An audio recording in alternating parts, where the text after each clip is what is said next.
Ya, vamos con... A ver, dime la clave de la pregunta 7, a ver. ¿Cuál es la clave de la 7?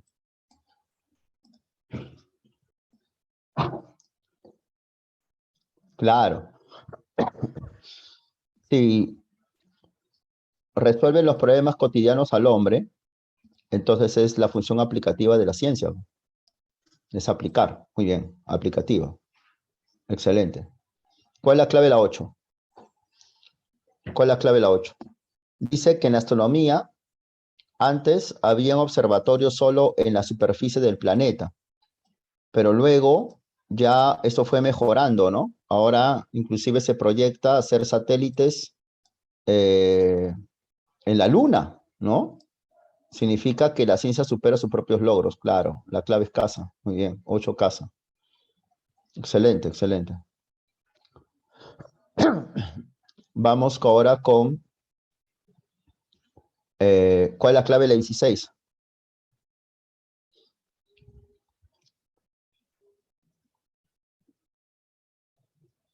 El planteamiento del problema. Claro, planteamiento del problema. Dedo, ¿no? El primer paso es el problema. Excelente. Vamos ahora, vamos con la pregunta 20.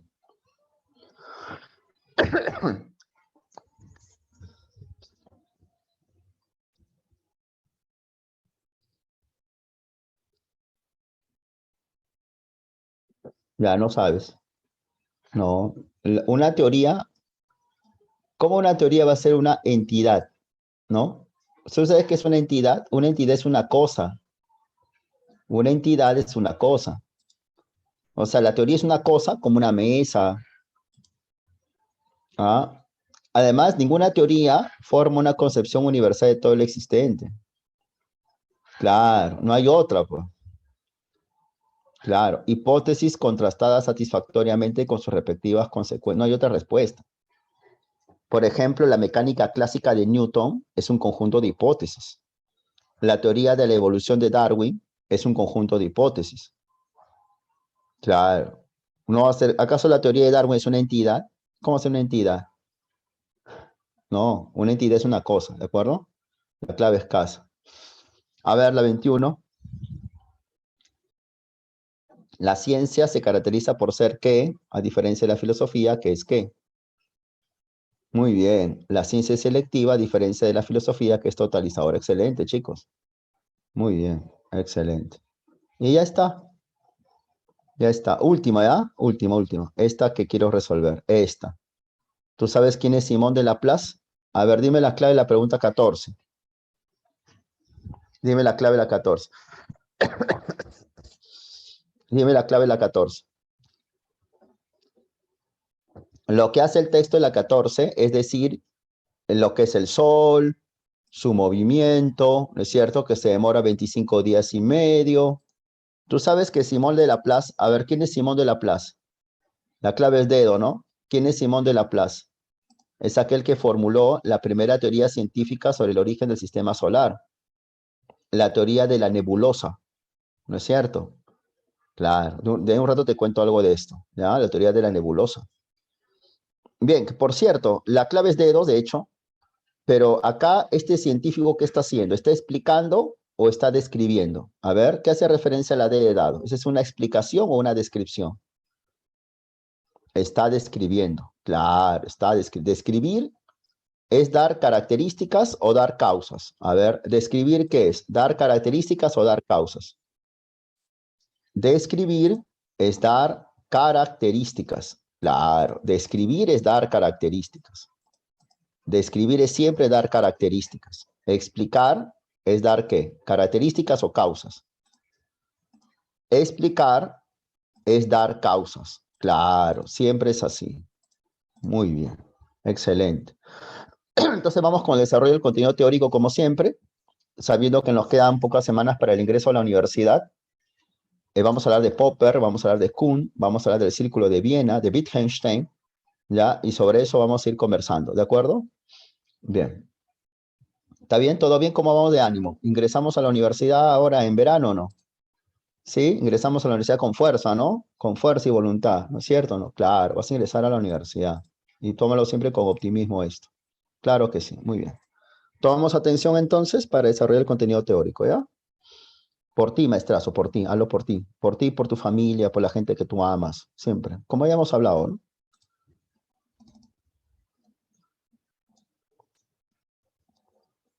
Bien, muchachos, vamos a empezar con este resumen teórico de otra rama de la filosofía.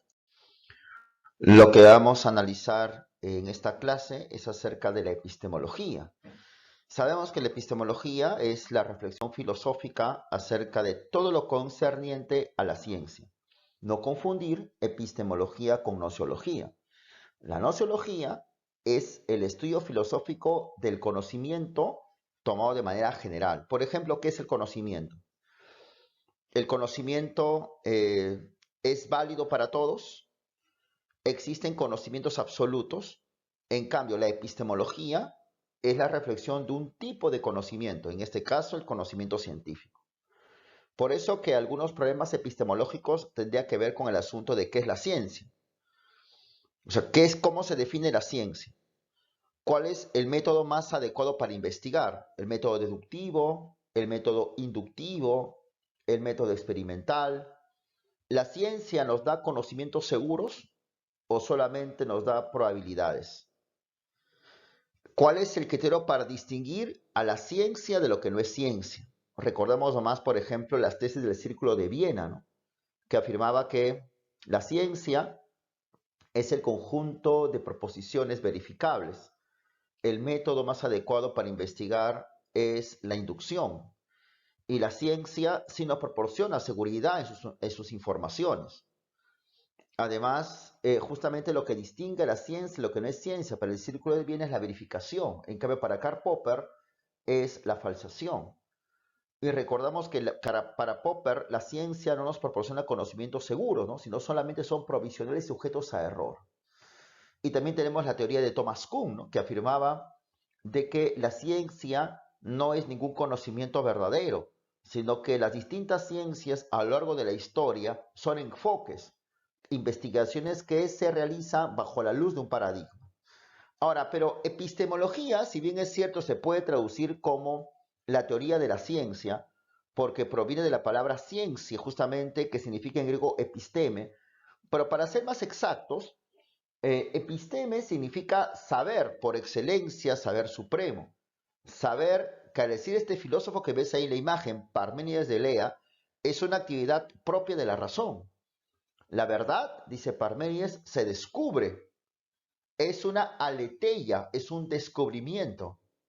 Y ese descubrimiento nos proporciona conocimientos superiores, o sea, episteme. Conocimientos que se descubren gracias al ejercicio de la razón.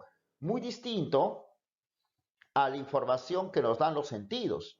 La información que nos dan los sentidos son solamente opiniones, cambiantes y contingentes, lo que en griego significa doxa. Entonces, es Parménides el primer filósofo que con claridad distingue la actividad de la ciencia, la actividad del saber supremo de las simples opiniones. Justamente de ahí viene por la palabra epistemología y de un otro modo, por esa razón, siempre la ciencia tiene esa dignidad, ¿no? De ofrecernos un conocimiento más elaborado, más complejo, o si quiere superior, con respecto a los llamados conocimientos comunes. Ahora, veamos algunas condiciones que tiene la ciencia. Por ejemplo, ¿cuáles son las funciones básicas de la ciencia? De seguro lo conoces. Describir, explicar, predecir y aplicar. Vamos con la primera función de la ciencia, la función descriptiva, describir. Tú sabes que describir es dar ¿qué? Características, ¿no es cierto? Por ejemplo, cuando se da cuenta de las fases de la luna. Entonces, ahí el científico está describiendo las fases de la luna. Cuando un científico nos dice, ¿qué son los terremotos? Movimientos sísmicos de alta intensidad. Ya es una descripción. Cuando un médico nos dice, ¿cuáles son los síntomas de la gripe? ¿Cuáles son los síntomas del COVID-19? Ahí el médico nos está dando una descripción. ¿Ya? Descripción es señalar características, cualidades, atributos o leyes que poseen los objetos de estudio. Pero a partir de la descripción viene algo que sí es muy característico en la ciencia, la explicación. De un otro modo, muchachos, la descripción todavía está ligada al conocimiento cotidiano. Nosotros, quien habla sin ser científico, podemos saber las fases de la luna, ¿no es cierto? Podemos dar cuenta cuando una persona está con gripe por ciertos síntomas, dolor muscular, fiebre, dolor de cabeza. O sea, no hay que ser médicos para dar un sencillo diagnóstico sobre una enfermedad.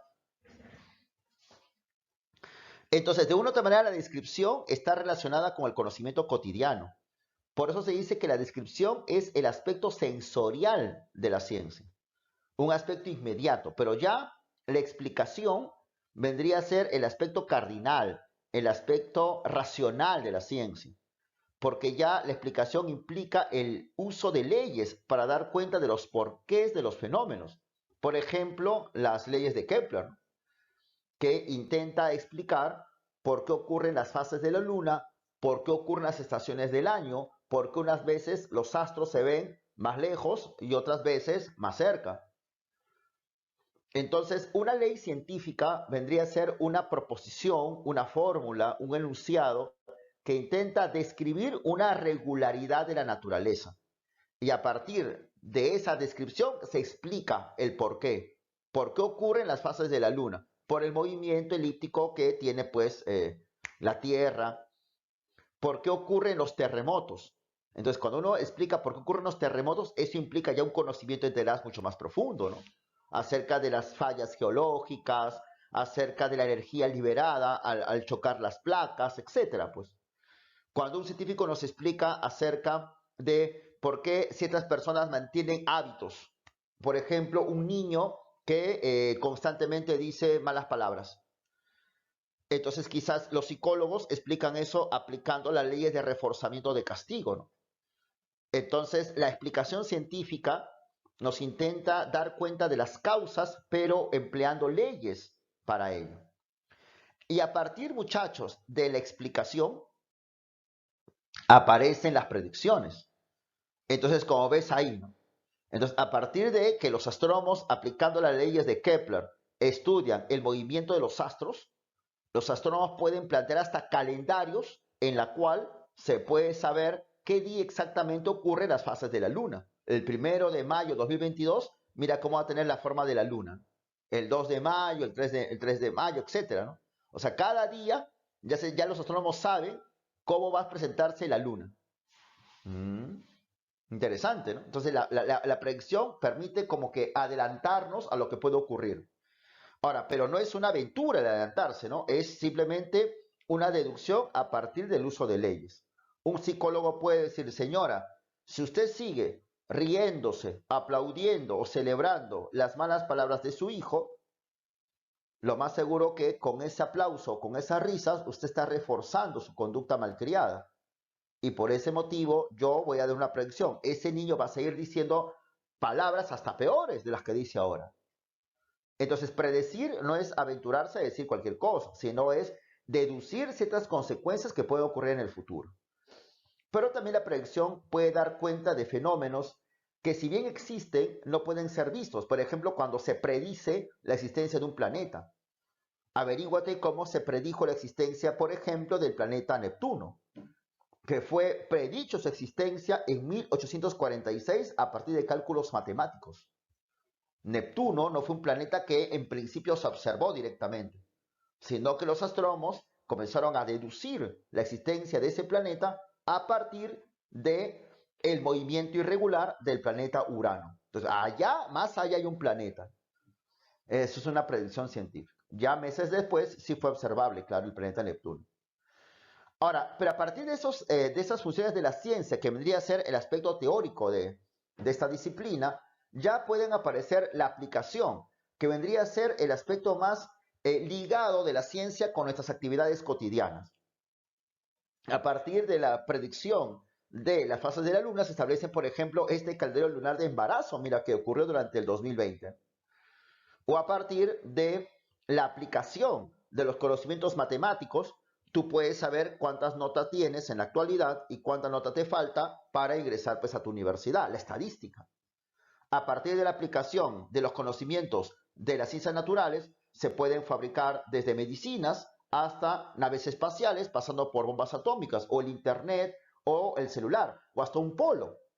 Tú sabes que en una camiseta existe bastante química, bastante ingeniería, ¿no es cierto? Bastante matemática. Entonces, la aplicación científica vendría a ser cuando los científicos comienzan a dar solución a los problemas cotidianos mediante el uso del saber científico. Por esa razón, la aplicación científica es la que genera tecnología, que son actividades donde la ciencia se aplica. Creo que muchos de ustedes que van a ser ingenieros, pues saben que la ingeniería precisamente es una ciencia aplicada. Ni hablar la medicina. La medicina también es una ciencia aplicada. Entonces ya tenemos ahí, chicos, las 4 funciones de la ciencia. No te olvides, ¿no? Describir, explicar, predecir y aplicar. Ahora vamos a ver las fases del método científico. En realidad, cada disciplina científica presenta su peculiar forma de investigar. Lo que vamos a ofrecer es, de forma general, una suerte de acuerdo o de convención de cómo los científicos trabajan, sobre todo en las llamadas ciencias fácticas, ¿ya? Ahora, el método científico parte de un marco teórico. La ciencia nunca parte de cero, nunca parte de nada, parte de ciertos conocimientos previos.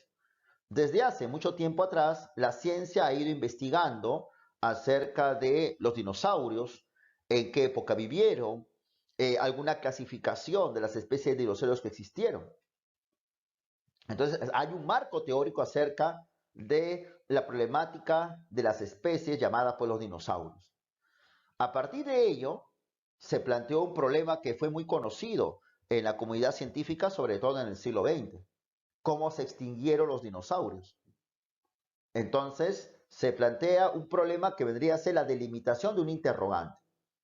¿Cómo es que los dinosaurios, siendo animales supuestamente pues poderosos, muy fuertes, de pronto se desaparecieron de la faz de la Tierra? Porque evidentemente esos animales existieron y el marco teórico está el hecho que se hayan encontrado restos fósiles de esos animales. A partir de ahí, se planteó la famosa hipótesis de que los dinosaurios murieron a causa de un meteorito que impactó la Tierra hace 65 millones de años. Esa es la respuesta provisional, la hipótesis. Ahora, pero esta hipótesis, para que sea factible de ser sujeta a una contrastación, se debe ser aplicada la deducción de una consecuencia. Entonces, si un meteorito causó la desaparición de los dinosaurios hace 65 millones de años, entonces tiene que encontrarse un cráter, justamente un cráter de esa antigüedad. Y precisamente en el año 1991 se encontró en la península de Yucatán, en México, un cráter que tenía exactamente o más o menos pues la cantidad de años que planteó la hipótesis, 65 millones de años. Entonces fue contrastada la consecuencia, se encontró un cráter. Ahora bien, es obvio que ahí estamos hablando de una observación, ¿no? O sea, los científicos observaron la existencia de un cráter en México. Pero en ciencia no solo se contrasta a través de la observación, sino también a través de la experimentación. Ni hablar, ¿no? Cómo se contrastan las hipótesis que permiten la generación de vacunas más eficaces contra el COVID-19. Entonces, los laboratorios realizan observaciones y realizan experimentaciones. Y por tanto, la observación y la experimentación son procedimientos propios de las ciencias naturales y las ciencias sociales, cosa que no ocurre en el campo de las matemáticas y en el campo de la lógica, en las llamadas ciencias formales. Recuerda, experimentar es trabajar en un laboratorio. Los matemáticos y los lógicos no trabajan directamente en un laboratorio. Los matemáticos y los lógicos no realizan directamente observaciones empíricas. ¿Qué hacen los matemáticos y los lógicos? Demuestran formalmente la validez de sus teoremas, de sus leyes. Cuando un matemático resuelve un ejercicio, está demostrando la validez de su procedimiento. Cuando tu gran maestro de geometría comienza a poner casos particulares de un teorema, el profesor está demostrando la validez del teorema. Entonces, recuerda, los matemáticos y los lógicos no realizan experimentos, realizan demostraciones. ¿De acuerdo? Ahora, pero a partir de esta contrastación de las hipótesis o de sus consecuencias, aparece el informe y el análisis final que va a nutrir de nuevo al marco teórico inicial. Entonces, ahora la ciencia ya sabe, o al menos tiene cierta certeza de por qué los dinosaurios fueron extinguidos hace cierto tiempo atrás. De tal manera, ese marco teórico va a ser base de futuras investigaciones sobre ese campo. Y de ese modo la ciencia poco a poco va nutriéndose de información cada vez más precisa, cada vez más exacta. Entonces tenemos ahí, chicos, los pasos del método científico. Problema, a partir de un marco teórico, hipótesis, respuesta provisional, se deduce una consecuencia que es contrastada para luego a partir de ahí, si la contrastación es efectiva, es válida, se establece un nuevo marco teórico y así sucesivamente. ¿Está bien? ¿Listo? ¿Todo claro? Continuamos, ¿ya? Listo. Ahora, y a partir de todo esto ya podemos hablar de algunas características que presenta la ciencia. Mira, ve, creo que para ti esto es bastante familiar, ¿no? ¿Por qué, profesor, la ciencia es selectiva? Creo que es obvio porque es selectiva para ti, ¿no? Mira la cantidad de disciplinas científicas que la Universidad de Ingeniería ofrece, ¿no? Entonces, y no solo eso, de seguro con el paso de los años, con el paso del tiempo, van a aparecer más ingenierías. Yo no creo que estas han sido todas las que la Universidad de Ingeniería ha ofrecido desde su primer año, ¿no? Que donde empezó la universidad hace tiempo, sino que en la medida que han avanzado los años, han aparecido nuevas carreras. Igual, ¿no? Esto va a seguir avanzando, lo que significa entonces que los ingenieros, poco a poco, en la medida que avance la investigación, se van especializando más. Entonces, ¿por qué se dice que la ciencia es selectiva? La ciencia es selectiva porque la ciencia es un saber especializado, porque las ciencias siempre están continuamente estudiando aspectos más definidos, más precisos, más pequeñitos acerca de la realidad. Muy diferente de la filosofía, ¿no? Que como tú sabes, nos ofrece una visión general del mundo. Además, profesor, ni hablar en la medicina, ¿no? La medicina también, pues, en la medida que avanza la investigación, la gran cantidad de disciplinas médicas que han aparecido, ¿no? Y van a seguir, esto va a seguir. Y de hecho, de demás ramas de la ciencia también va a ser así. Ahora, sabes que nadie puede hacer ciencia como le venga la gana, pues, ¿no? Sino que uno hace ciencia a partir de pasos, procedimientos rigurosos. Por ese motivo se dice que la ciencia es metódica. La ciencia es metódica porque los científicos siempre están elaborando pasos, métodos acerca de sus investigaciones. Hace un rato hemos visto el método de la ciencia. Y precisamente porque la ciencia es metódica, chicos, la ciencia es un saber ordenado, sistemático.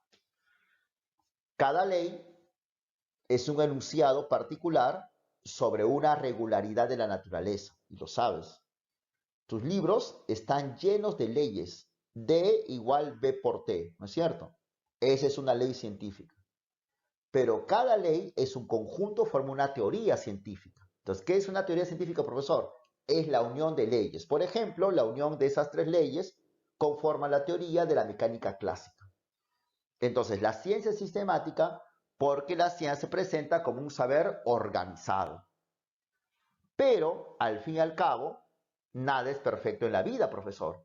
La ciencia es un producto histórico-social hecho evidentemente por humanos. Y los humanos nos podemos equivocar, obvio, ¿no? Entonces la ciencia es un saber falible, tiende a equivocarse. Mira ese mapa del cielo de la época de Ptolomeo, en la Edad Media, pues, ¿no?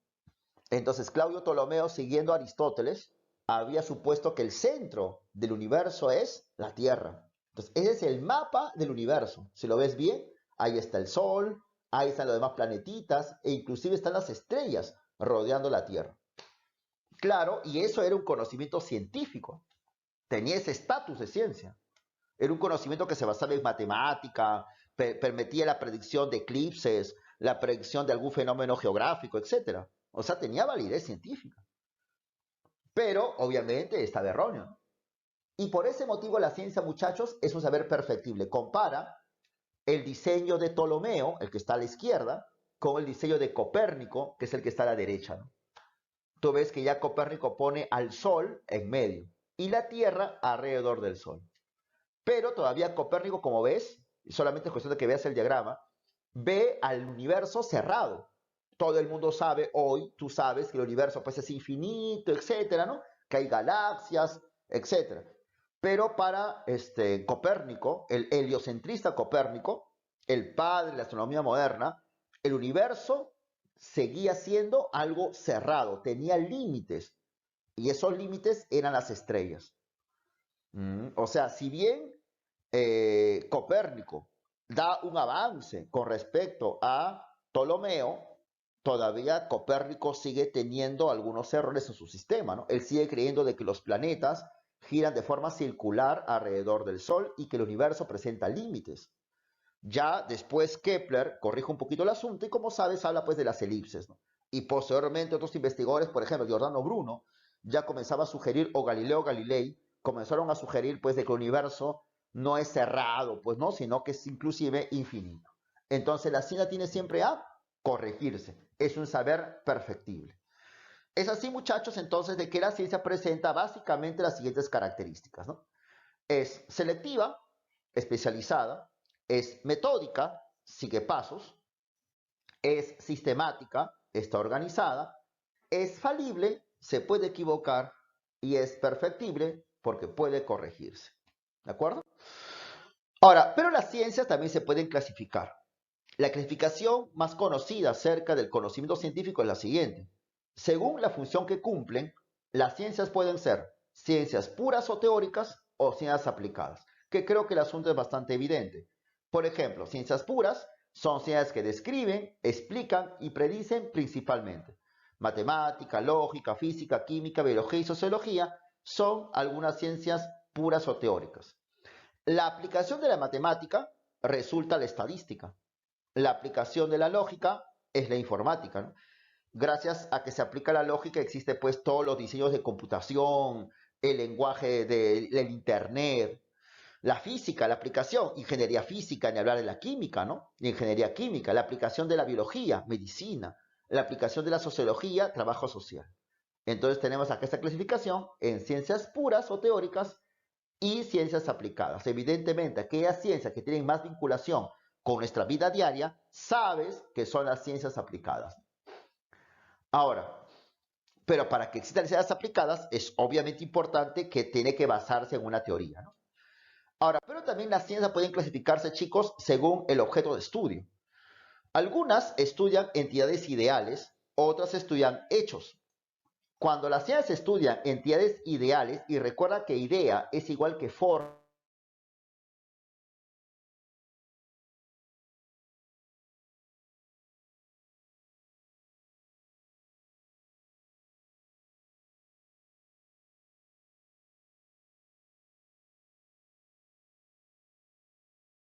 pero es un rato.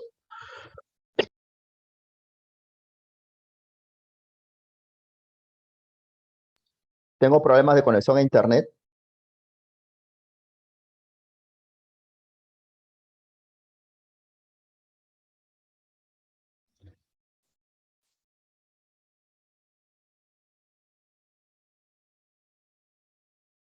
Después el conocimiento científico es claro y preciso. Sus problemas son distintos. Sus resultados son claros. El conocimiento ordinario, en cambio, usualmente es vago e inexacto. En la vida diaria nos preocupamos poco por definiciones precisas, descripciones exactas o mediciones afinadas. Si estas nos preocuparan demasiado, no lograríamos marchar al paso de la vida. La ciencia torna impreciso lo que el sentido común conoce de manera nebulosa. Pero, desde luego, la ciencia es mucho más que el sentido común organizado. Aunque proviene del sentido común, la ciencia constituye una rebelión contra su vaguedad y superficialidad. El conocimiento científico procura la precisión. Nunca está enteramente libre de vaguedades, pero se las ingenia para mejorar la exactitud. Nunca está del todo libre de error, pero posee una técnica única para encontrar errores y para sacar provecho de ellos. A ver, si has entendido la lectura, gracias chicos, sinceramente muy amables, todos. Yo te pregunto, el decir que el polo es amarillo, ¿es un conocimiento ambiguo o es un conocimiento claro? A ver, siguiendo con la lectura, decir que el polo es amarillo. Ya, si tú dices que es un conocimiento claro, pues no estás entendiendo la lectura. Ya, no estás entendiendo la lectura. Es un conocimiento ambiguo. Claro, ¿por qué? Porque el decir que el polo es amarillo es del conocimiento científico o es del conocimiento ordinario. A ver, decir que el polo es amarillo es del conocimiento ordinario. Ya, así que no te equivoques, maestro. Dice, el conocimiento científico es claro y preciso. La ciencia es clara, ¿de acuerdo? Sus resultados son claros. El conocimiento ordinario, decir que el polo es amarillo, es un conocimiento vago e inexacto. Bien. Decir, por ejemplo, que hace calor. ¿Qué calor hace? ¿Es un conocimiento exacto o inexacto? A ver, decir que hace calor. Te preguntan, ¿sientes calor? Sí, hace mucho calor. Es un conocimiento inexacto porque es un conocimiento parte de del conocimiento ordinario, es un conocimiento cotidiano. En la vida diaria nos preocupamos poco por definiciones precisas. Claro, nos preocupamos poco por definiciones precisas. En la vida diaria no estamos sabiendo exactamente qué color de amarillo, qué tipo de amarillo es el polo. No estamos en ese plan, pues. En la vida diaria no estamos diciendo exactamente cuánta temperatura tiene Lima. En la vida diaria no pensamos en eso. Entonces, la vida diaria es tan rápida que no tenemos tiempo para estar buscando una definición precisa a lo que conocemos. Entonces, la ventaja del conocimiento ordinario radica en que el conocimiento ordinario es un conocimiento que nos da rapidez, que nos da inmediatez para solucionar nuestros problemas de la vida diaria. Por eso dice, si buscáramos definiciones exactas, no lograríamos marchar al paso de la vida, porque la vida es tan rápida, tenemos que hacer tantas cosas. Ahora, la ciencia torna preciso, acá debe decir preciso, ¿ya? La ciencia torna preciso, exacto, lo que el sentido común conoce de manera nebulosa, claro. Pero desde luego, la ciencia es mucho más que el sentido común organizado, es decir, la ciencia es más organizada que el sentido común. Tú llevas física, llevas química y los conocimientos de esas ciencias son conocimientos organizados, bien planteados, estructurados, ¿no es cierto? La ciencia es una rebelión contra su vaguedad y superficialidad del sentido común. El conocimiento científico procura la precisión. Nunca está libre de vaguedades, claro. Existen muchos conceptos en ciencia que son vagos. Por ejemplo, materia, por ejemplo, espacio, por ejemplo, tiempo. En realidad, tus maestros, cuando hablan de espacio, tiempo, materia, no definen esos conceptos. Lo que hacen es emplearlos para hacer mediciones, nada más, pero no lo definen. ¿Qué es tiempo? ¿Qué es materia? ¿O qué es espacio? ¿No? Entonces, la ciencia busca precisión, pero no logra tenerla totalmente. Pero la busca, la busca. ¿La ciencia se las ingenia para mejorar la exactitud? Sí. Busca la exactitud. ¿No está libre de error? Claro, la ciencia es falible, la ciencia tiende a fallar, pero la ciencia posee una técnica única para encontrar errores y para progresar. La ciencia tiende a perfeccionar. ¿Cuál es la clave de la pregunta 1? Casa, el conocimiento ordinario es cotidiano. Muy bien. ¿Cuál es la clave de la 2? ¿Cuáles alternativas no es mencionada en el texto como característica del conocimiento científico? Ambiguo. Claro, muy bien. Muy bien. La 2 es dado. Excelente. Vamos a leer este texto que es bien chévere. ¿Ya? Bien.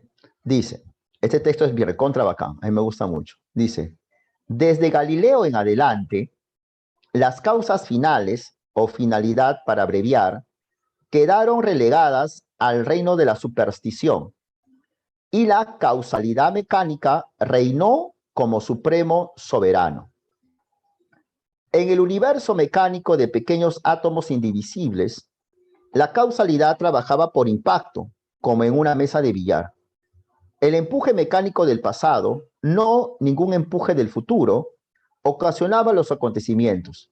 Por esta razón, la gravedad y otras formas de acción a distancia no encajaban con el esquema y se miraban con suspicacia, porque tenían que inventar los éteres y los vórtices para reemplazar el oculto tirón de un empuje mecánico. El universo mecánico se desintegró gradualmente, pero la noción mecanicista de la causalidad sobrevivió hasta que el principio de incertidumbre de Heisenberg demostró que era insostenible. Qué interesante. A ver, profesor, ¿qué cosas son causas finales? Tú te acordarás que Aristóteles decía que las cosas presentan una causa final. En realidad, esa idea de la causa final era parte de la cosmología griega, o sea, los griegos pensaban eso, más allá de Aristóteles, o sea, Tales, Platón, todo el mundo pensaba de que las cosas tienen una causa final. O sea, hablando en vulgar, se pensaba de que las cosas no están hechas por las puras, sino que todo lo que existe tiene un propósito. La lluvia tiene un propósito, generar ríos. Pues es como que la lluvia estuviera orientada a crear ríos. Los ríos tienen un propósito, es generar campos para que la gente pueda cultivar y de esa manera comer. Entonces, todas las cosas presentan una causa final, una finalidad. Es como que la causa final fuera un imán que jalara todo lo que existe. Por eso es que Santo Tomás, por ejemplo, sostenía que la causa final del mundo es Dios. Todo lo que existe está orientado hacia Dios. Es más, las conductas humanas también tenían causa final. Cuando una persona caminaba, caminaba dirigiéndose a un punto. Entonces, como que ese punto jalaba a la persona. Yo quiero visitar a una amiga. Entonces, esa amiga es como si fuera un imán, ¿no? Que me jala para yo acercarme a ella. Entonces, esa es la causa final. Ahora, pero con la aparición de la ciencia moderna, la causa final quedó relegada, ¿no? Dice ahí, ¿no? O sea, fue choteada. Y comenzó a hablarse solamente de la causa inicial o causalidad mecánica. Entonces, las cosas no tienen una causa final a la cual todo está dirigido. Las cosas existen por una causa inicial. Por ejemplo, la lluvia no existe para que existan los ríos, no. La lluvia existe por las nubes. Entonces, las nubes es lo que genera la lluvia, punto. No hay una finalidad en la lluvia. Entonces, como en un universo estaba lleno de pequeños átomos, la causalidad existía por impacto, como si fueran las bolas de billar, para ser más exacto.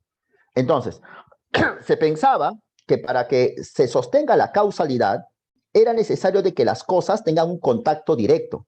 Por ejemplo, el choque de nubes genera pues un rayo, ¿no es cierto? Entonces, gracias al contacto, al impacto de los objetos, como las bolas de billar cuando se chocan, es porque ocurre el objeto, el movimiento, ¿no?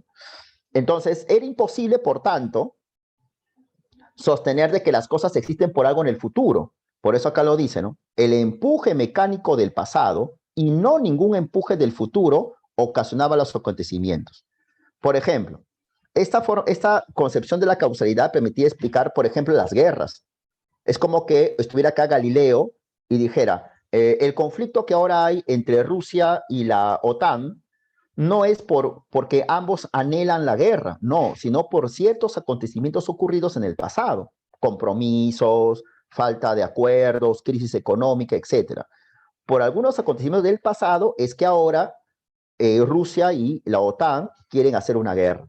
Entonces, los sucesos del pasado y no una meta final son los que ocasionan los acontecimientos. Ya, esa lógica es una lógica de causalidad mecánica.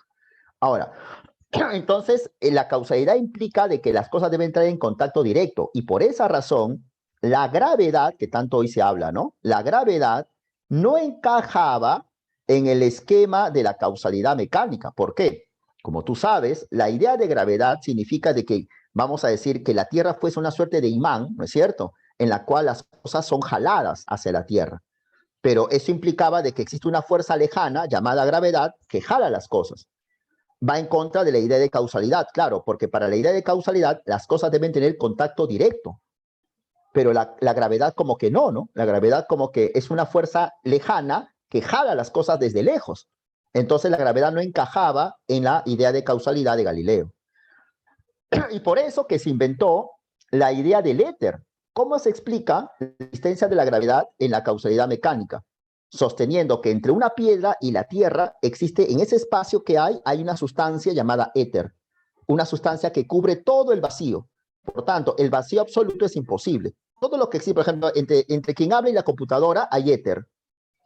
Entonces, no hay vacío. Por tanto, eso explica muchas cosas. Por ejemplo, explicaría por qué un temblor, un movimiento sísmico haría caer esta computadora, ¿no es cierto? Porque el temblor es en el suelo. Entonces, el temblor en el suelo, pues tiene contacto la mesa, porque la mesa está apoyada al suelo, obviamente, y esta computadora está apoyada a la mesa, y a la vez acá hay éter. Entonces, las cosas realmente están pegadas. Eso explica por qué al moverse el suelo, la computadora se va a caer. Entonces, la existencia del éter fue creada para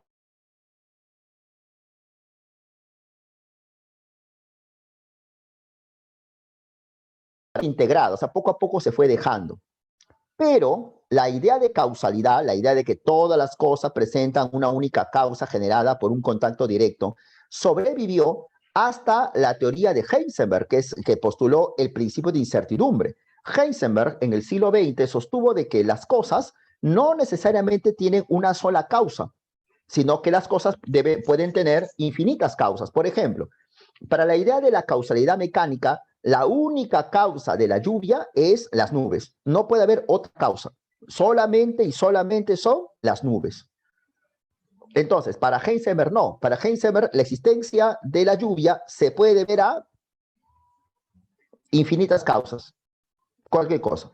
Por ejemplo, para la idea del mecanicista de la causalidad, el hecho que haya poca gente en UCI, en UCI, sabemos eso, se debe a las vacunas. Entonces, hay una única causa que explica la poca asistencia en UCI de pacientes. Ya, pero para Heisenberg no. Para Heisenberg, que haya poca gente en UCI se debe a infinitas causas, muchas causas. Una es la vacunación, pero hay otros factores que ya sería larguísimo comentarlo. ¿Ya? Entonces, gracias a Heisenberg, la idea de causalidad quedó deshecha. Muy bien, eso es el texto, bien bonito, ¿no? ¿Cómo era la visión de antes, no? Se hablaba del éter que llenaba todos los espacios. Y esa idea del éter duró hasta el siglo XIX, en realidad. A ver, la uno, ¿que es verdadero o falso? A través del principio de incertidumbre se perfiló un universo mecánico. Falso, al contrario, se desechó. Con Galileo las causas finales pasaron a ser intrascendentes. Verdadero. ¿Cuál es la clave? ¿Cuál es la clave? Avión, ¿no? El planteamiento de la gravedad era contraproducente con la causalidad. Súper, súper,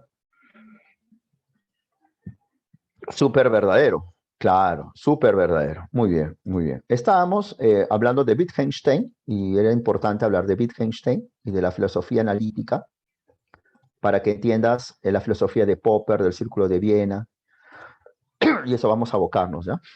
Wittgenstein es importantísimo. ¿Ya? Ahora sí espero que no haya problemas de conexión en el internet. Ya, bien, vamos a continuar entonces.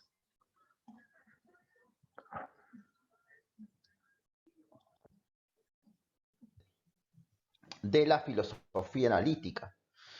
Tener en cuenta que para los filósofos analíticos la filosofía no es un conocimiento, no es una ciencia, no es un saber, no es como la química, la matemática o la física, que son conocimientos, puesto que está constituido por proposiciones que informan sobre sucesos que existen en la realidad. Para los filósofos analíticos, la filosofía no es un conocimiento.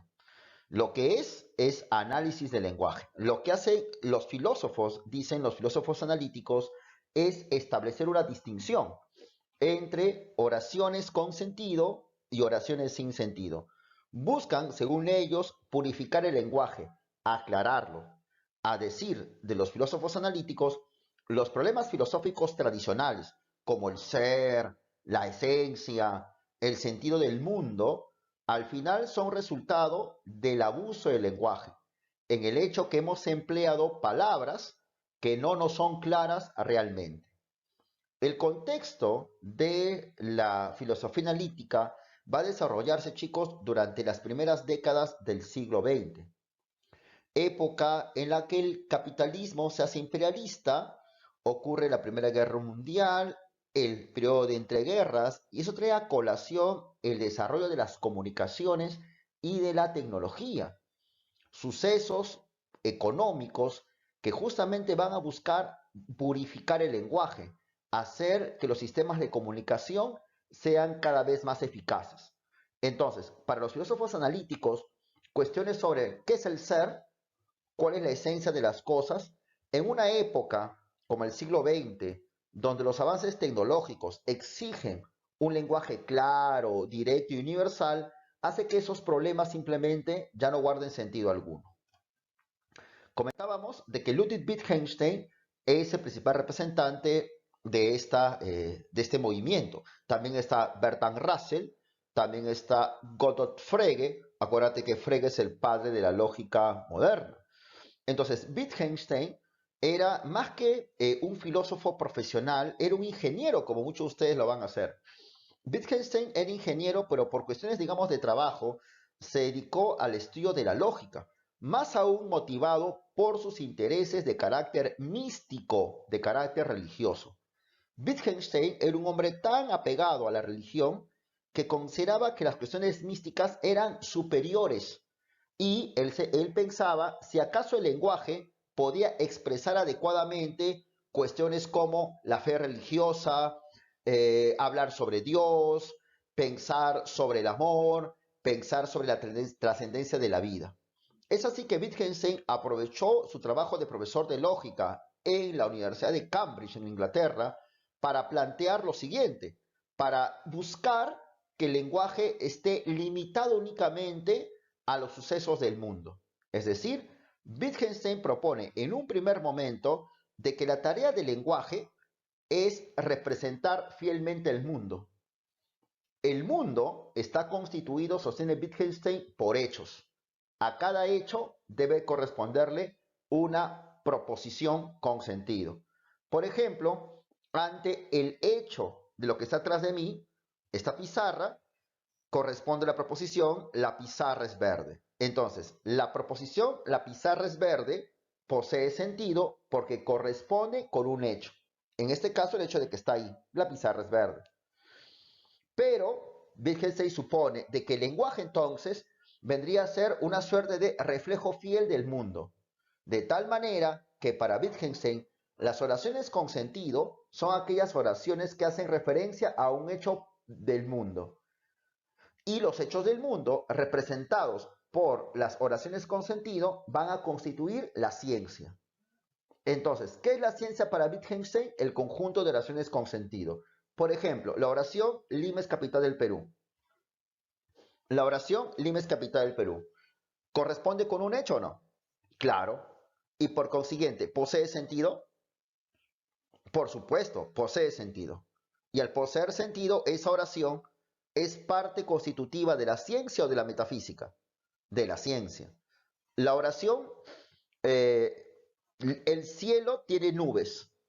¿Esa oración posee sentido? Claro. Por tanto, es parte de la ciencia o la metafísica. Es parte de la ciencia. Es algo de lo que se puede decir o de lo que no se puede decir. Es algo de lo que se puede decir. Pero, por ejemplo, la oración, en el cielo hay ángeles que iluminan en la vida. ¿Esa oración posee sentido? No, no posee sentido. Y por tanto, ¿es parte de la ciencia o parte de la metafísica? Parte de la metafísica, claro. Corresponde a lo que se puede decir o a lo que no se puede decir. A lo que no se puede decir. Si yo digo, por ejemplo, el tiempo es la intensidad del ser. ¿Qué sentido tiene eso? Dice Wittgenstein. Ninguno. ¿Hace referencia a un hecho del mundo? No. Pero si yo digo, por ejemplo, estamos en la Academia Bonex, ¿esa oración posee sentido o no? Sí. ¿Es un conocimiento válido o no? Sí. ¿Es parte de la ciencia o de la metafísica? La ciencia. Entonces, ¿qué es la ciencia según Wittgenstein? El conjunto de oraciones con sentido. ¿Y qué sería la metafísica? El conjunto de oraciones sin sentido. La ciencia es lo que se puede decir y lo que se puede decir, dice Wittgenstein, se dice con claridad. La metafísica es el conjunto de oraciones que no se pueden decir nada. De tal manera que Wittgenstein supone que si el lenguaje representa fielmente al mundo y cada hecho del mundo le corresponde una oración con sentido, entonces, si en el mundo hay 1000 hechos, debería de haber 1000 oraciones con sentido. Si en el mundo hay 500.000 hechos, debería de haber 500.000 oraciones con sentido. Por eso, como ves ahí, la cantidad total de enunciados con sentido es igual a la cantidad total de hechos posibles. La cantidad total de enunciados con sentido sería el lenguaje. La cantidad total de hechos posibles es el mundo.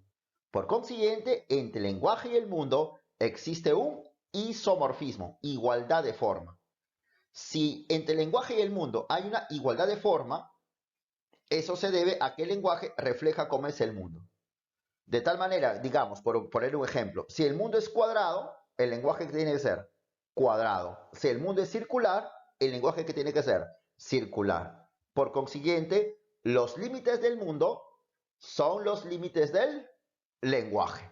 Esa es la teoría del isomorfismo que Wittgenstein propone en su obra Tractatus Lógico-Filosóficos.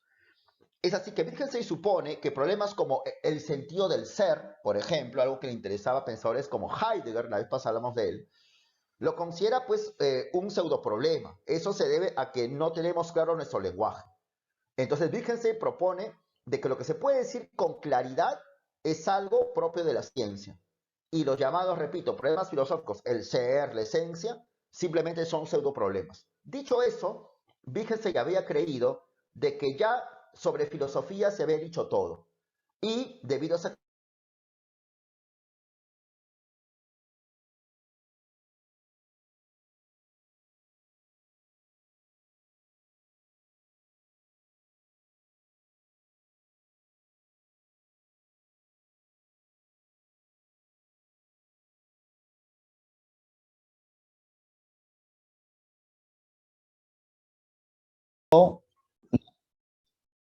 con el fin de subrayar la naturaleza no cumulativa del avance de la ciencia. El progreso a largo plazo de la ciencia no solo comprende la acumulación de hechos y leyes confirmados, sino que a veces implica también el abandono de un paradigma y su reemplazo por otro nuevo incompatible. Ciertamente, Kuhn no fue el primero en señalar este aspecto. Como hemos visto, el propio Popper subrayó que el progreso científico implica el abandono crítico de teorías y su reemplazo por otras alternativas. Pero, mientras que el reemplazo de una teoría por otra es para Popper simplemente la sustitución de un conjunto de afirmaciones por otro distinto, desde el punto de vista de Kuhn, hay mucho más que en una revolución científica. Una revolución no implica una mera modificación de las leyes generales, sino también un cambio en la manera como es percibido el mundo y un cambio en las normas que se apoya una valoración de una teoría. Yo lo voy a explicar así, de esta manera, para que lo entiendas con un solo ejemplo, este asunto, ¿ya? Mira, tómame atención acá. Por ejemplo, en el siglo XX, a inicios del siglo XX, tú sabes bastante historia universal y tú sabes de que en ese tiempo existía bastantes intereses, sobre todo ligado con el asunto del el desarrollo militar. Entonces, aparece todo el avance que tiene que ver con la aparición de los automóviles, con la aparición de los aviones, ya los ferrocarriles se estaban desarrollando. Entonces aparece un interés bastante marcado por la ciencia. En ese tiempo se habían hecho famosas teorías como por ejemplo el psicoanálisis, tú sabes qué es eso, ¿no es cierto? Y también la teoría del marxismo, entre otras, ¿de acuerdo? Ahora, entonces aparece a principios del siglo XX en la ciudad de Viena un grupo de intelectuales que conforman lo que se llama el Círculo de Viena. Estos señores van a ser seguidores de un señor que hemos estado comentando hace un ratito y que se llamó, como lo sabes, un señor austriaco que se llamó Ludwig Wittgenstein. Wittgenstein. ¿De acuerdo? Wittgenstein en el siglo XX, a principios del XX, en la Primera Guerra Mundial, había escrito una obra que se llama Tractatus Lógico Filosófico.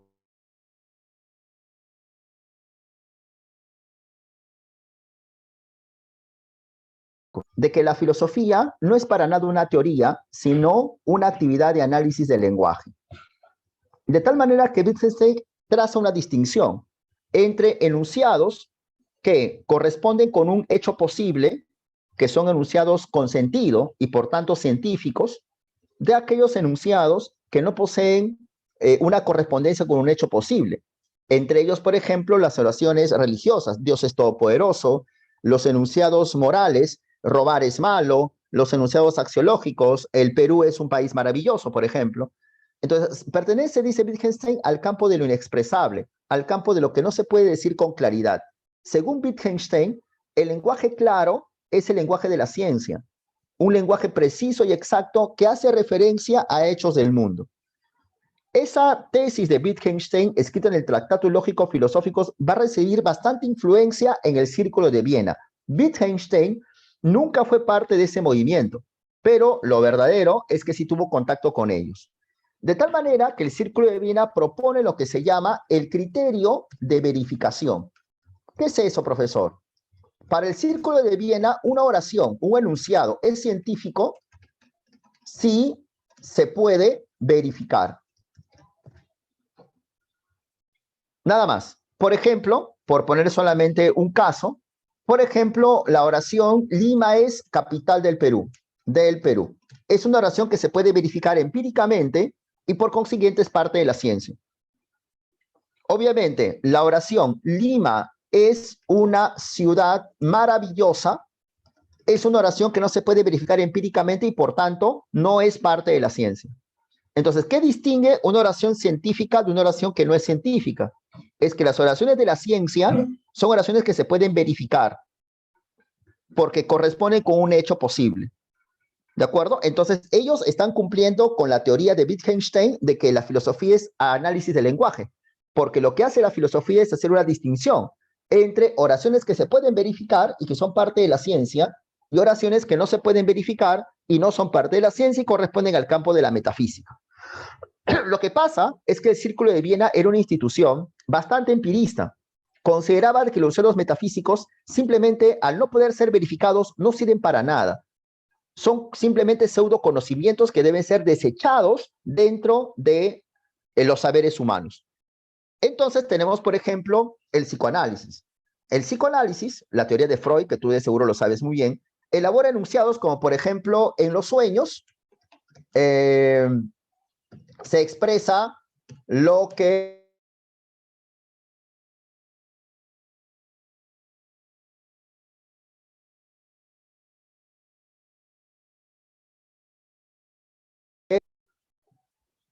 ¿se puede verificar o no? ¿Que también se fue el internet acá? No me responden. No tengo internet.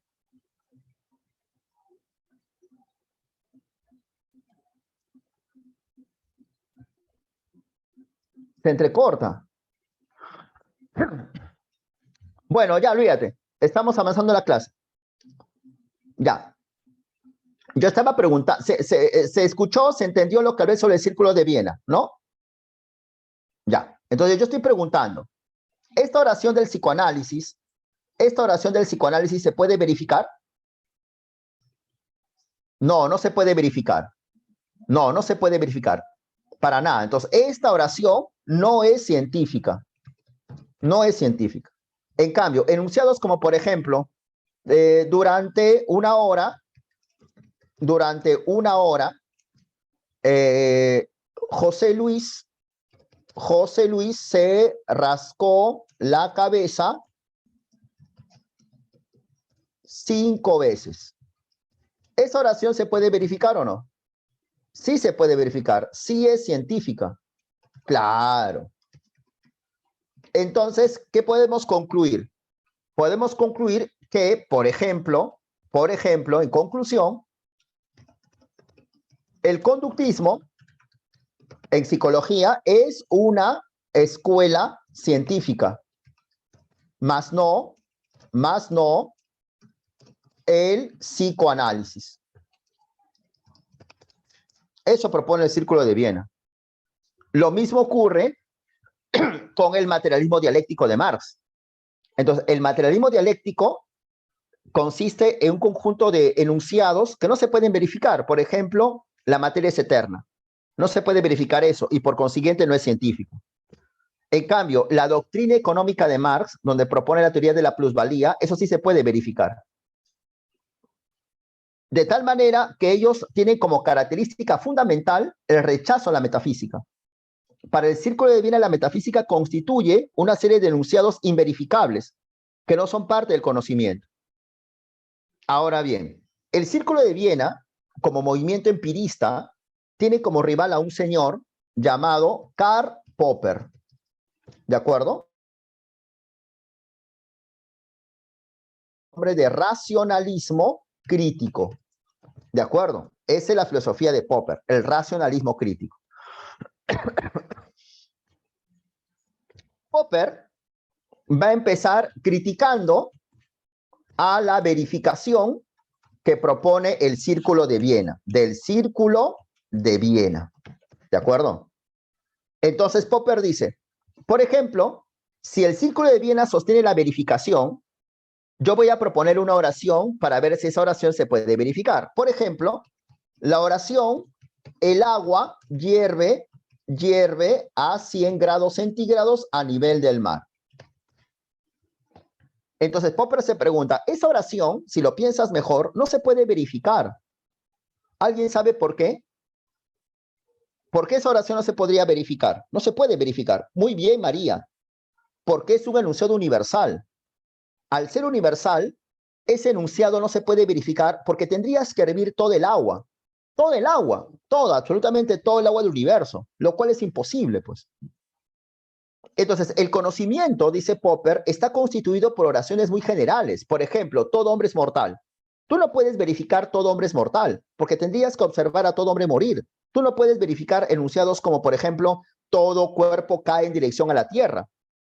Por la misma razón, porque tendrías que comprobar todo cuerpo caer. Entonces, la verificación que propone el Círculo de Viena no sirve para nada. Es una estafa, es un fraude. ¿De acuerdo? Entonces, Popper se pregunta, tenemos este tipo de oraciones. Ya voy a ponerlo más abajo. Voy a poner acá, el agua hierve a 100 grados como ejemplo número 1, ¿ya? El agua hierve a 100 grados. Por ejemplo, todo hombre es mortal o todo cuerpo cae en dirección a la tierra, ¿ya? Entonces, estas oraciones, sostiene Popper, no se pueden verificar. Y si no se pueden verificar, ¿cómo es que son parte del conocimiento? Sostiene él. Ah, ya, dice él. Son parte del conocimiento porque son producto de la razón. Los científicos, los seres humanos, elaboran conocimientos gracias a su capacidad racional. El conocimiento parte cuando al científico se le ocurre una hipótesis. Por ejemplo, que el agua hierve a 100 grados, por ejemplo, que toda célula eucariota posee núcleo y membrana. O sea, el científico no parte de una tabula rasa. El científico, dice Popper, parte de una tabula plena, es decir, parte de ciertos presupuestos que él ha creado con el ejercicio de su razón. De tal manera que esos enunciados son producto de la razón. Por eso que Popper es racionalista, pues. Pero como te das cuenta, Popper es un racionalista crítico. Lo que significa entonces que él no es como Descartes. Descartes era una persona tan hincha de la razón, pero tan hincha de la razón, que él consideraba que todo lo que le daba la razón era verdadero de ya, de por sí, dogmáticamente. Popper dice, no, no, no, te estás equivocado. Los productos de la razón, esos enunciados que están ahí, deben ser criticados, deben ser cuestionados, deben ser refutados. Por consiguiente, ante esas oraciones, se debe buscar, dice Popper, no casos que la confirmen.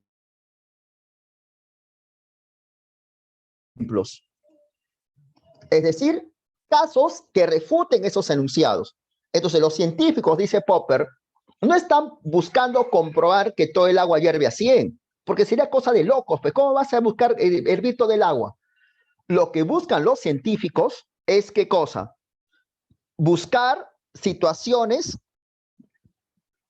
en las que el agua hierve a 100 o en las que el agua no hierve a 100. ¿Respuesta?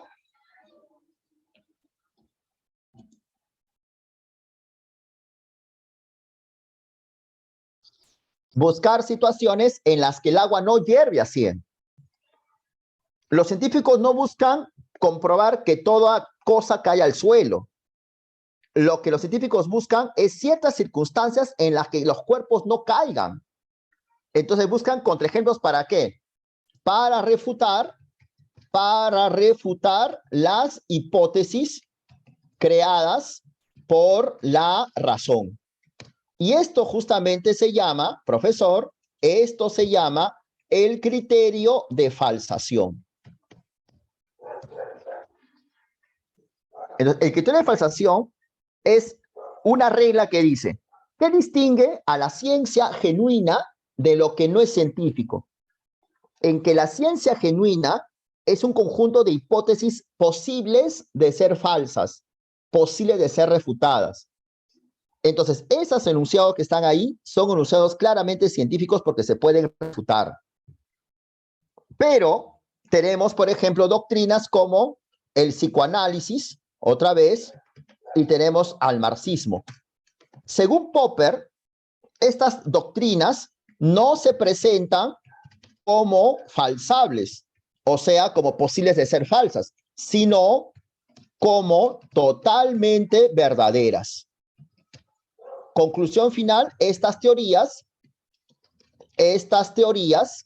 no son científicas. No son científicas. Por tanto, según Popper, ¿qué distingue a la ciencia genuina de lo que no es ciencia? En que la ciencia genuina es un conjunto de enunciados que pueden ser refutados. Y lo que no es ciencia no puede ser refutado, o al menos se presenta.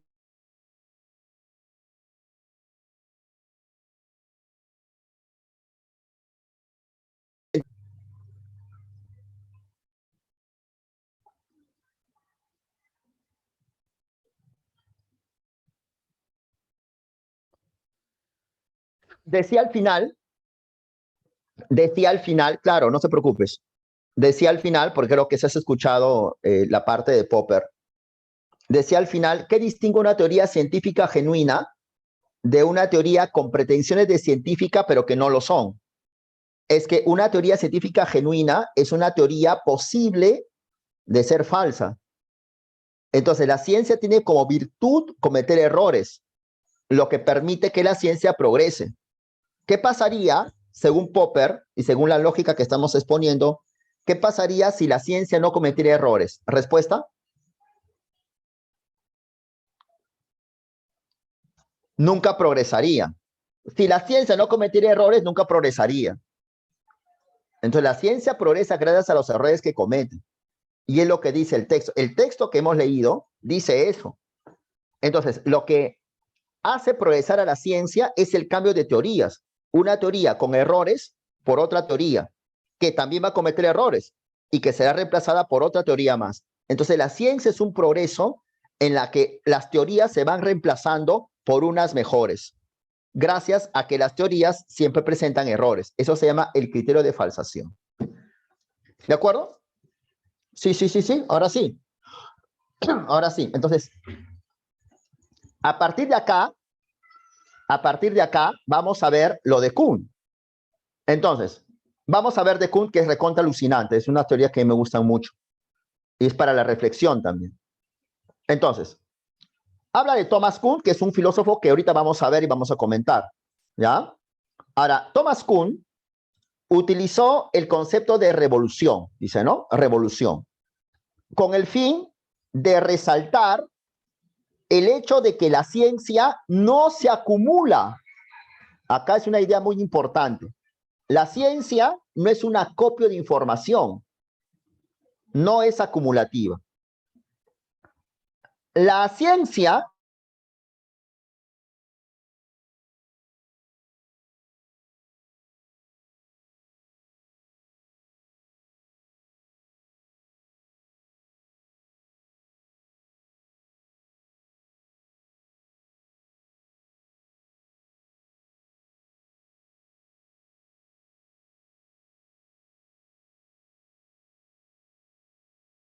ese cambio, decía, no es un cambio de una teoría falsa por una teoría verdadera. No, no es el cambio de una teoría falsa por una verdadera, sino es el cambio de una teoría por otra teoría totalmente incompatible. De un rato te pongo ejemplo. Kuhn no fue el primero en señalar este aspecto. También lo había dicho Popper, también lo dijo Popper. Popper sostuvo que el progreso científico implica el abandono de teorías y su reemplazo por otras. Ya, eso dice Popper. Pero mientras que el reemplazo de una teoría por otra es para Popper la sustitución de un conjunto de afirmaciones por otro distinto, o sea, para Popper el cambio de teorías es solamente eso, un cambio de teorías. Para Kuhn hay algo más. Para Kuhn, un cambio de teoría no es simplemente un cambio de una teoría falsa por una verdadera, nada que ver. Para Kuhn, el cambio de teorías implica una revolución científica. Y una revolución científica no es solamente una modificación de leyes, no, sino también un cambio de cómo se percibe la realidad, inclusive un cambio de valores. Pongamos un ejemplo. Por ejemplo, el ejemplo más tradicional que seguro tú lo has escuchado, pero vamos a reflexionar sobre esto. Por ejemplo, el geocentrismo.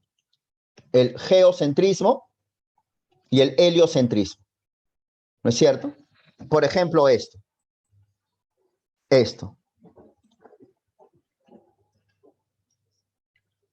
Todo el mundo hoy, sabemos de que hace 2000 años, en la Edad Media, ¿no? La gente creía que el centro era la Tierra. Para ninguno de nosotros que estamos acá en clase, esto es novedoso. Lo sabemos, no nos sorprende. Pero eso es ahora, ¿me entiendes? Imagínate en la Edad Media, en una época donde todo el mundo decía que el centro era la Tierra. Eso era una verdad inobjetable. Grandes científicos, Euclides, Tales de Mileto, Pitágoras, filósofos, Platón, Aristóteles, Ptolomeo, Santo Tomás de Aquino, sostenían que el centro era la Tierra. Eso era una verdad tan obvia que solamente un loco podría refutarla o cuestionarla. ¿Me hago entender? Entonces, el asunto del geocentrismo era una verdad absoluta prácticamente. Implicaba cuestiones axiológicas. Por ejemplo, el hecho que el hombre está en medio del universo. Obviamente el hombre vive en la Tierra. Y eso coincidía con lo que decía la Iglesia. Por eso que el geocentrismo era prácticamente algo que ni siquiera se tenía que sospechar, ni lo más mínimo. Entonces, imagínate el gran choque que fue la teoría de Copérnico, el heliocentrismo. Entonces, como dice la lectura, el cambio no fue solamente un cambio de teorías y ya, no vamos a dejar de ser geocentristas y vamos a heliocentristas y se acabó. No, sino fue un cambio muy radical. Se parece mucho, por ejemplo, en la actualidad, mucha gente cree de que las vacunas son totalmente eficaces, ¿no es cierto? Tanto así que cuando una persona cuestiona la efectividad de las vacunas contra el COVID, son tratadas de ridículos, de locos, de personas que están equivocadas, etc. Es tan verdadero, los medios de comunicación, los grandes científicos, aceptan que las vacunas evitan que nos vayamos a UCI. Es una verdad tan verdadera que prácticamente la gente, digamos, inteligente, entre comillas, no lo cuestiona. Que hay que ser locos, hay que ser tontos para cuestionar eso. Ya. Entonces, algo parecido ocurrió en la Edad Media, maestros. Imagínate que de acá 5 años, o menos, de acá 3 años, te enteres que lo de las vacunas era un fraude. ¿Me hago entender? Imagínate que fuera un fraude. El shock que causaría eso, el impacto que causaría eso, ya. Entonces, a eso voy. Entonces, un cambio de una teoría no solo es un cambio de teorías, sino es un cambio de todo. Es una revolución científica. Eso dice Kuhn. Ahora, pero lo curioso, sostiene Kuhn, es que el heliocentrismo no es la corrección, el geocentrismo es algo incompatible al heliocentrismo. Son incompatibles y por consiguiente, no es que la astronomía sea una sola. No es que esto sea falsa y esto verdadero y esto corrija el anterior o lo desarrolla. Nada que ver. Sino son cosas diferentes. Entonces, no existe una sola astronomía. Lo mismo ocurre en biología. Tú sabes muchísimo de la teoría de la generación espontánea. Una teoría que existió y que fue aceptada durante cientos de años, por no decir miles. ¿Me hago entender? Quizás para ti ahora te da risa, pero grandes hombres como Aristóteles aceptaban eso. ¿Me hago entender? Entonces, ahora, esta teoría puede ser tomada como de tontos o de locos, pero hace, no mucho, hasta hace 200 años, era aceptada como una verdad. Entonces, este es un paradigma, esta es una teoría que los biólogos de la época lo aceptaban como verdad. Ahora viene la teoría de Darwin, ¿no es cierto? La teoría de Darwin. Entonces, la teoría de Darwin no es la corrección de la generación espontánea. La teoría de Darwin es solamente una visión diferente, un enfoque distinto. Lo que se sigue entonces es que la biología no es una sola. No es que los biólogos buscan la verdad y que una teoría refuta a la otra y ya, como pensaba Popper. Popper pensaba así. Popper pensaría de que la teoría de Darwin corrige a la de la generación espontánea. Eso diría Popper. Pero Thomas Kuhn no. Thomas Kuhn dice, no, son enfoques diferentes frente a una misma realidad. Y esos enfoques implican un cambio de perspectiva, un cambio de valores. Por eso es que la teoría de Kuhn, como lo sabes, porque tú eres un chico de repaso, es una teoría relativista, porque considera de que la biología o la astronomía o la física no es una sola, sino consiste en una serie de enfoques nada más. Y que el cambio de teoría, que es el cambio de paradigma, no significa el cambio de una teoría falsa por una verdadera, sino simplemente un cambio de enfoques. Interesante. ¿Cuál es la clave de la 4?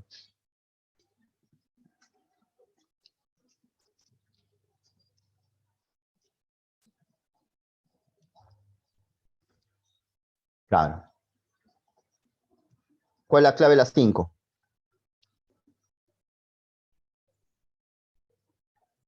Casa. ¿Cuál es la clave de las 6?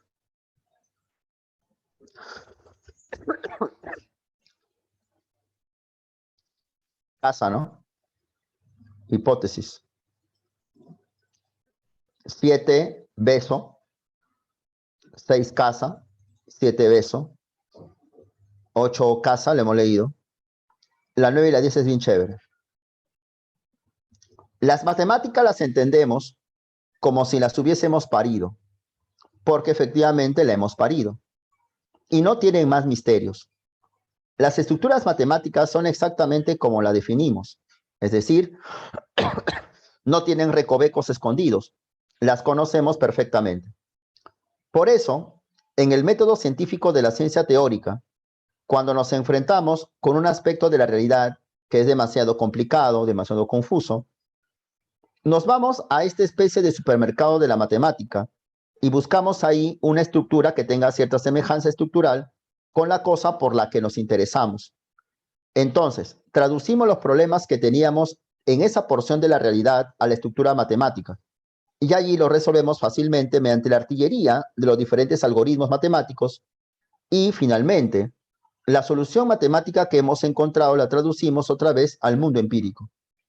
Eso es lo que hacemos no solo en la física, sino también en la economía, en la lingüística. Qué interesante. Dice, nosotros hemos creado las matemáticas. Por tanto, la matemática ya es un sistema totalmente claro, no tiene misterios. Nosotros definimos la matemática. Por esa razón, cuando los científicos se enfrentan a un aspecto de la realidad, digamos un planeta, un cometa, las profundidades del océano, el genoma humano, la estructura del ADN, cuando nos enfrentamos a un aspecto de la realidad bastante complicado, ¿no es cierto? Lo que hacemos, lo que hacen los humanos, lo que hacen los científicos, es traducir esta complicación al lenguaje de las matemáticas. Lo traducimos a las matemáticas para entenderlo. Pero una vez que lo complicado de la realidad es traducido a fórmulas matemáticas, lo que hacen tus profesores de física, ¿no? Tu profesor de física, de química, lo que hace es los fenómenos físicos y químicos traducirlo a fórmulas, ¿no? Para que sea más entendible, más claro, ¿no?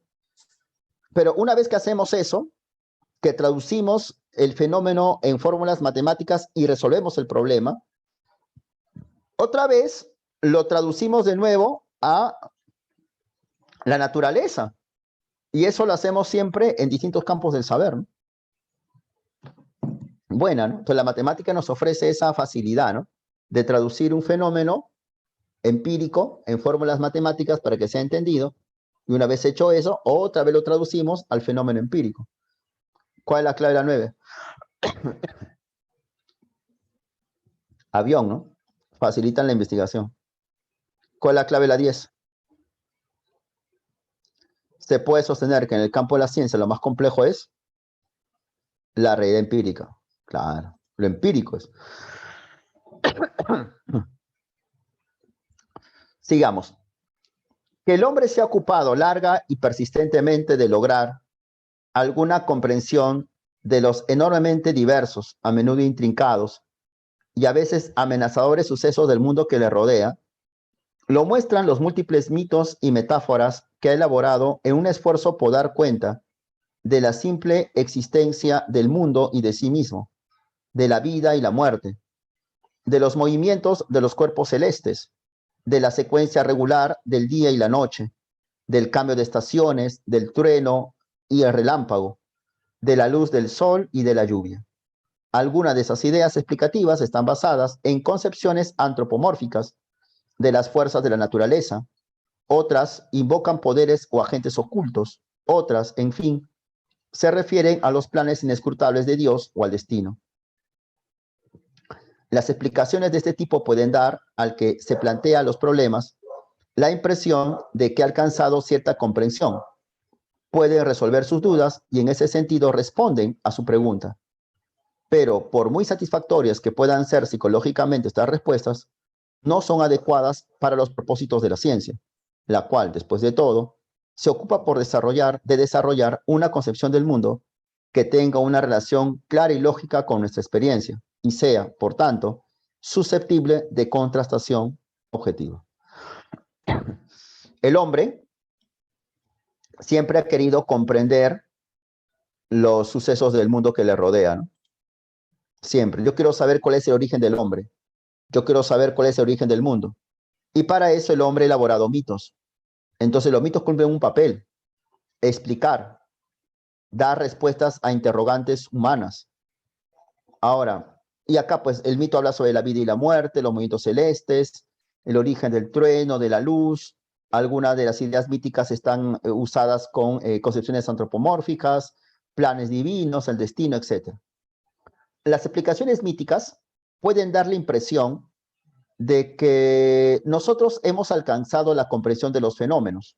O sea, si yo leo el relato del Génesis, el capítulo 2, que habla del origen del hombre, que Dios creó al hombre a través de un pedazo de arcilla, entonces yo leo eso y eso me da la impresión de que ya sé la verdad, ¿no? Bueno, ya conozco el origen del hombre, Dios creó al hombre a través de la arcilla.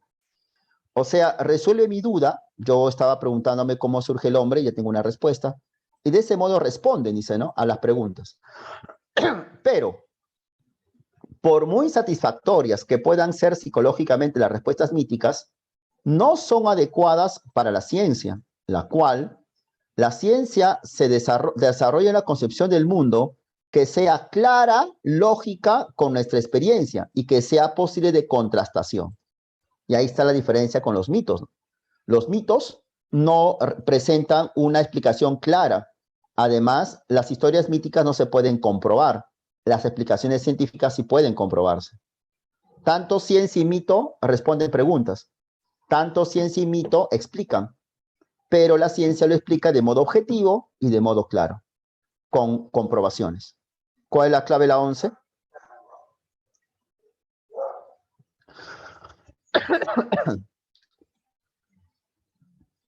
¿Cuál es la clave de la 12? Beso, muy bien, 12. Dado, ¿no? Contrasta objetivamente sus respuestas. Claro, muy bien. Dime la clave de la 13.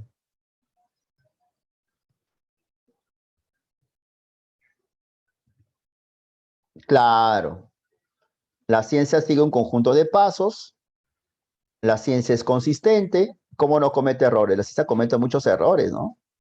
Claro, escasa, muy bien. Muy bien todos, muy bien. Katix, San, Luis Fabricio, futuros ingresantes, Ricardo, Alan, Jeremy, Benny, Carla.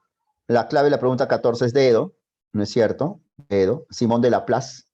Quien hizo famosa la teoría de Laplace fue Spencer, que vamos a ver la próxima semana, ¿no? Herbert Spencer. 14 Dedo. Las dos, sí, Dedo, ya lo hemos leído, ¿no? Descripción, ¿no? Las dos grandes teorías del siglo XX, la física cuántica y la relatividad general, son incompatibles la una de la otra. Y lo que hizo Hawking es identificar un terreno perfecto en el cual podía aplicar ambas teorías. Acá está repitiendo un poco, ¿no? La superficie de no retorno de los agujeros negros. O sea, para explicarlo rápidamente, tenemos dos teorías totalmente distintas e incompatibles, ¿no? La física cuántica y la relatividad. Ahora, lo que hizo Hawking es unir, ¿no es cierto? Unir ambas teorías, ¿no? Sintetizarlas a través de la teoría de los agujeros negros. ¿No es así? O sea, Hawking lo que hace es superar el problema de la incompatibilidad de las teorías que están ahí, ¿no? Lo supera, ¿no? ¿Cuál es la clave de la pregunta 15? Avión, ¿no? Claro, progresivo. Porque lo que hace Hawking es sintetizar y mejorar, ¿no? No es problemático, por si acaso, ¿eh? Problemático significa elaborar problemas.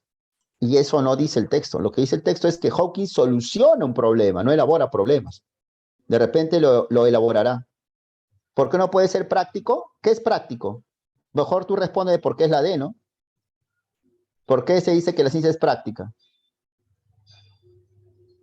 No sé, ¿por qué no puede ser, no sé, no la D? Mejor di tú por qué es la D, ¿no?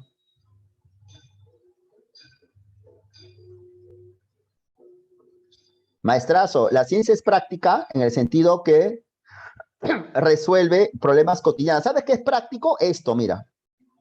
¿Sabes qué es práctico, papi? Esto. ¿Te acuerdas? ¿Te acuerdas? Esto es práctico. La ciencia es un saber práctico cuando soluciona problemas a la gente.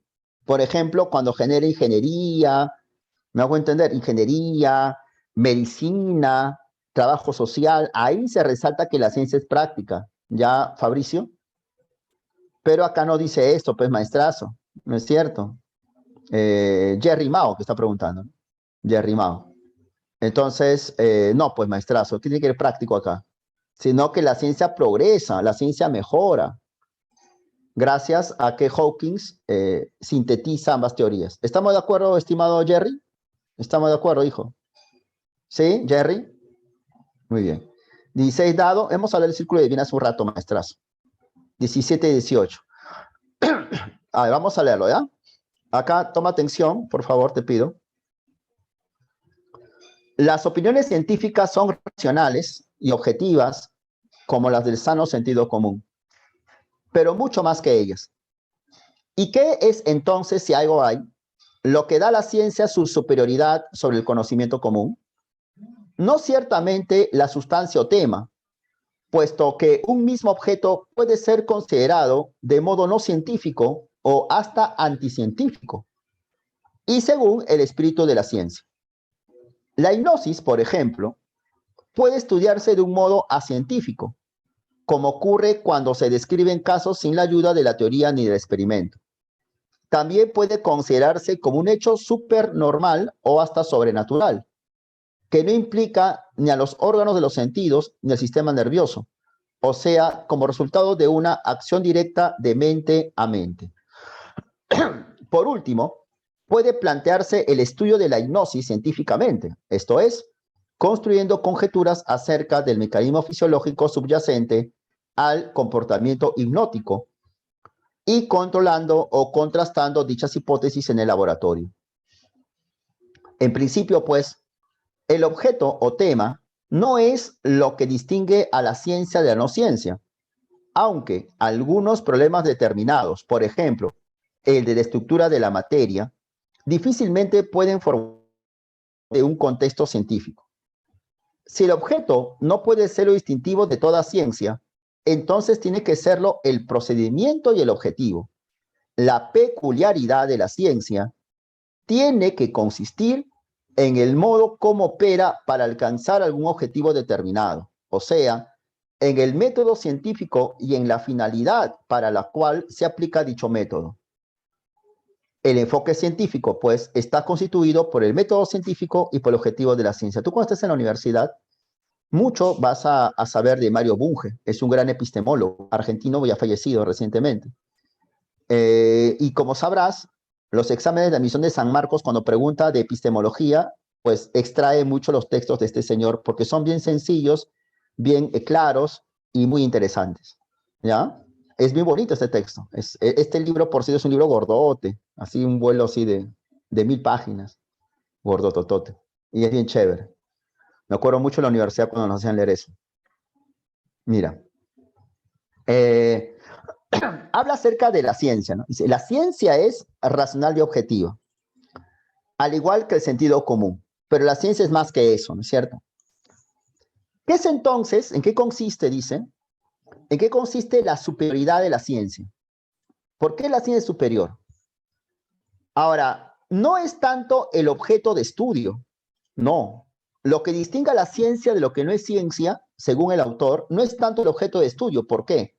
Porque, por ejemplo, la hipnosis puede ser estudiado de modo científico, pero también de modo acientífico, hasta de modo sobrenatural, apelando a cuestiones religiosas. Entonces, la hipnosis puede ser estudiado de modo acientífico, de modo sobrenatural, pero también de modo científico.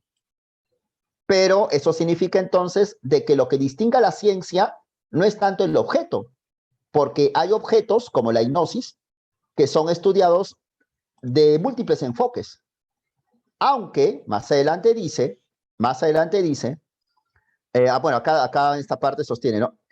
El objeto o el tema no es lo que distingue a la ciencia de la no ciencia. Aunque, ahora sí, algunos problemas, como por ejemplo la estructura de la materia, algunos problemas nada más, difícilmente pueden explicarse fuera de la ciencia. O sea, hay temas que sí son estrictamente científicos. Sin embargo, no es el objeto de estudio lo que distingue la ciencia de lo no científico.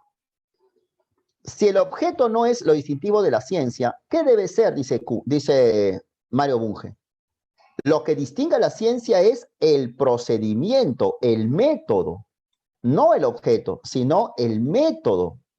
La peculiaridad de la ciencia tiene que consistir en el modo como opera para alcanzar un objeto determinado, un objetivo determinado. Acá está el método científico y en la finalidad. Por tanto, el enfoque científico está constituido por el método y el objetivo de la ciencia. Entonces, lo que dice el texto es lo que distingue a la ciencia, lo que no es ciencia, no tanto es el objeto, sino el método, la manera de investigar. ¿Cuál es la clave? 17, dado. Exacto. 18. No, según el texto, no. Buena observación, Elías. No, no lo dice. No es casi lo mismo. Es que también esa pregunta que haces, ¿no? Puede ser casi lo mismo. Creo que tu pregunta sería, es lo mismo de frente, no pongas el casi, ¿ya? Porque tu pregunta es muy compleja. Mejor di, no es lo mismo. No es lo mismo, pues. Porque de modo acientífico es no empleando experimentos. Ese es de modo acientífico, ¿ya? Ahora, pero también de modo sobrenatural. De modo sobrenatural sería apelando a cuestiones religiosas, por ejemplo, ¿no? Porque no implica los sentidos, ¿no? Sino acción de mente a mente, ¿no? De una forma religiosa. Puede tener cierta relación, ¿no? Pero creo que el autor, Bunge, distingue entre lo acientífico de lo sobrenatural. ¿Ya? Bien. La clave de la 18, claro, pueden tratar los mismos problemas. 19. La ley científica es una proposición verdadera que describe una regularidad o estructura simple en la naturaleza. A ver, vamos a ver uno por uno. La 1 es que verdadero. La 1 es verdadero. Es verdaderazo. Ya. Entonces queda en ti que me respondas bien, ¿ya, papito? ¿Cuál es la clave? ¿1 y 2 o 1 y 4? Piénsalo bien. ¿Ya? ¿Cuál es la clave de la 19? Excelente, excelente. Es 1 y 2. Claro. No sé, por ahí alguien vi que todavía tiene da la clave cuando no le pedí la clave. Se llama marca mal todavía. La clave es beso. ¿No es cierto? La clave es beso. Claro, es 1 y 2. Posibilita la explicación de, claro, pues por ejemplo, la ley de caída de los cuerpos permite explicar la caída de cuerpos, desde un grano de arroz hasta un planeta. Entonces los casos son similares, pues, maestro. Toda fórmula que tú llevas en física, distancia igual velocidad por tiempo, permite explicar casos similares, ¿no? Movimiento de cuerpos, que puede ser desde un automóvil, ¿no es cierto? Un carro hasta una piedra. Claro. Permite la explicación de casos similares. Y la 4 no, pues. Quien explica con sistemas complejos no son las leyes, sino las teorías. Como vemos acá, ¿no? Las teorías son leyes. Seguro que son leyes. Pero es la unión de leyes. ¿De acuerdo? Por ejemplo, la teoría de la mecánica clásica de Newton es la unión de 3 leyes. Las leyes que tú sabes, pues, de seguro en tu clase de física, ¿no? Cada enunciado, cada formulita es una ley, ¿no es cierto? Primera ley de Newton, ya. Segunda ley de Newton, tercera ley de Newton, ya. Cada formulita es una ley, obviamente. Pero la unión de esas leyes, la unión se llama teoría. Y obviamente, al ser la unión, explica algo más complejo, ¿no te parece o no? Entonces, la clave de la pregunta 19 es beso, la clave de la 20 es casa, la clave de la 21 es avión, vamos con la 22 y la 23.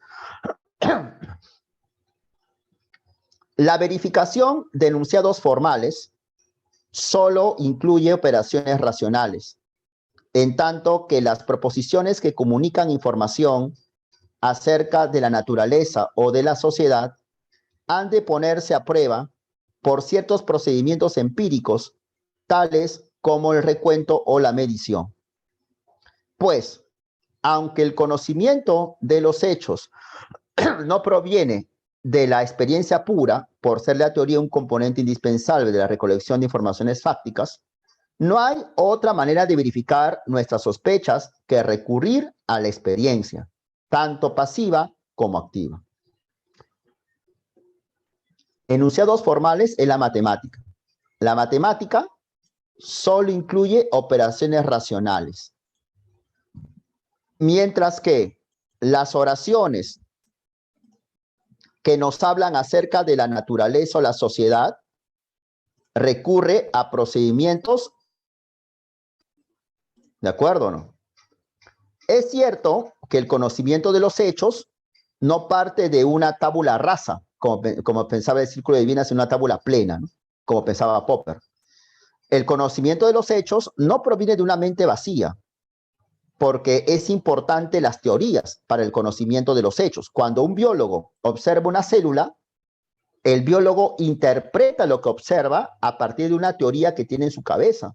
Cuando un médico te analiza, el médico no te analiza desde una tábula rasa. El médico te analiza a partir de ciertos presupuestos que tiene en su cabeza el médico. Sobre esos presupuestos, el médico hace una interpretación. Entonces, la observación empírica no es una experiencia pura, sino que parte de una teoría, ¿ya? Pero de todas maneras, la única forma de verificar los fenómenos naturales es a través de la experiencia, ¿no es cierto? A ver, ¿cuál es la clave de la 22? Sería el enunciado que se deduzca del texto anterior. Claro, los enunciados de matemática no hacen referencia a los hechos. 22 es beso. 22 es beso.